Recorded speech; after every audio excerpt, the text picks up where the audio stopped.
Chapter 5. The house on Egypt Street became frantic with activity as the Tulane family prepared for their voyage to England.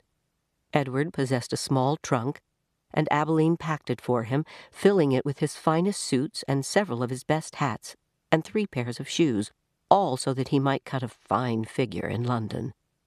Before she placed each outfit in the trunk, she displayed it to him. "Do you like this shirt with this suit?" she asked him. "Or would you like to wear your black derby? You look very handsome in it. Shall we pack it?" And then finally, on a bright Saturday morning in May, Edward and Abilene and Mr. and Mrs. Tulane were all on board the ship, standing at the railing. Pellegrina was at the dock. On her head she wore a floppy hat strung around with flowers. She stared straight at Edward. Her dark eyes glowed. "Goodbye," Abilene shouted to her grandmother. "I love you." The ship pulled away from the dock. Pellegrina waved to Abilene. "Goodbye, lady," she called. "Goodbye." Edward felt something damp in his ears. Abilene's tears, he supposed. He wished that she would not hold him so tight. To be clutched so fiercely often resulted in wrinkled clothing. Finally, all the people on land, including Pellegrina, disappeared. Edward, for one, was relieved to see the last of her. As was to be expected, Edward Tulane exacted much attention on board the ship. "What a singular rabbit," said an elderly lady with 3 strings of pearls wrapped around her neck. She bent down to look more closely at Edward. "Thank you," said Abilene. Several little girls on board gave Edward deep glances full of longing. They asked Abilene if they might hold him. "No," said Abilene. "I'm afraid that he's not the kind of rabbit who likes to be held by strangers."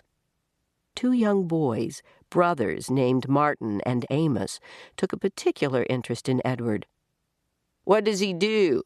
Martin asked Abilene on their second day at sea. He pointed at Edward, who was sitting on a deck chair with his long legs stretched in front of him. "He doesn't do anything," said Abilene. "Does he wind up somewhere?" asked Amos. "No," said Abilene, "he does not wind up." "What's the point of him, then?" said Martin. "The point is that he is Edward," said Abilene. "That's not much of a point," said Amos. "It's not," agreed Martin. And then after a long, thoughtful pause, he said, "I wouldn't let anybody dress me like that."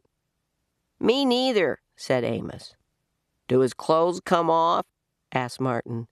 "Of course they do," said Abilene. "He has many different outfits, and he has his own pajamas, too. They are made of silk." Edward, as usual, was disregarding the conversation. A breeze was blowing in off the sea, and the silk scarf wrapped around his neck billowed out behind him. On his head he wore a straw boater. The rabbit was thinking that he must look quite dashing. It came as a total surprise to him when he was grabbed off the deck chair, and first his scarf and then his jacket and pants were ripped from his body. Edward saw his pocket watch hit the deck of the ship and roll merrily toward Abilene's feet. "Look at him," said Martin. "He's even got underwear." He held Edward aloft so that Amos could see. "Take it off," shouted Amos. "No!" screamed Abilene. Martin removed Edward's underwear. Edward was paying attention now. He was mortified. He was completely naked except for the hat on his head.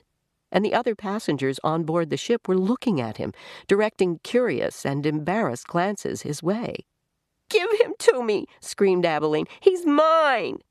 "No," said Amos to Martin. "Give him to me." He clapped his hands together and then held them open. "Toss him," he said. "Please," cried Abilene. "Don't throw him. He's made of china. He'll break." Martin threw Edward, and Edward sailed naked through the air. Only a moment ago the rabbit had thought that being naked in front of a shipload of strangers was the worst thing that could happen to him.